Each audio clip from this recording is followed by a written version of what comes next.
Oh, ganon din king Gail Colin, number 2. Galing ah.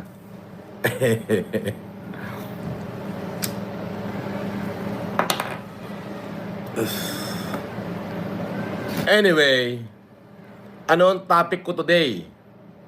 Topic ko today, shout out kayo at syempre, ganun pa rin, si Makagago pa rin. Hanggat, sabi ni Cole Anime Clip, kailan suntukan nyo ni MG? Tagal naman. Papirmahin mo ng waiver, oo. Oo, pag pumirma ng waiver ngayon yun, edi bukas na bukas, tanga na, magpapang-abot na kami doon. Dapat doon sa waiver, hindi pitik bulagan nakalagay. Baka na mailalagay nung boxing magdamag, larong pambata. Edi alam niyang hindi siya madidisgrasya doon. Puro hilo lang ang mangyayari sa amin doon. Walang mangyayari doon. Dapat kanaan kami, full combat. Oo. Dalawang round lang. Pag nadisgrasya niya ako, di wala magdidemanda sa kanya. Ganun lang yun. Pero pag ako sinwerte, nadisgrasya ko siya, di thank you din. Kaya hanggat di siya pumipirma ng waiver, ibig sabihin, duwag yun. Gagabalat lang ang bayag doon. Di ba? Yun yun. Yung mga bata ni Makagago dyan, pasok na kayo dito. Sabi ni Arnold Deniga, live ba ito? Ay hindi po. Ano lang ito? Re-upload.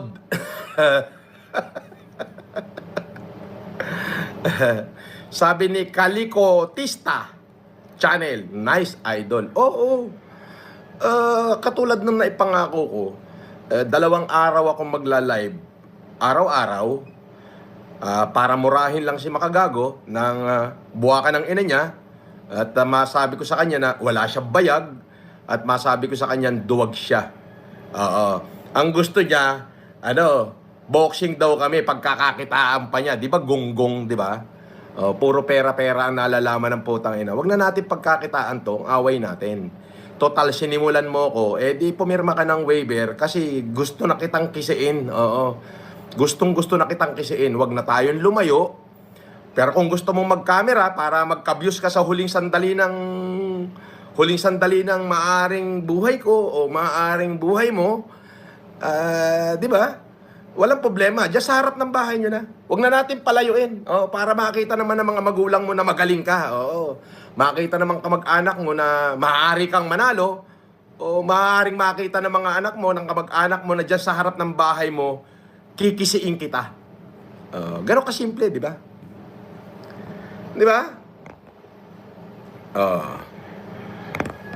Gano'n kasimple lang.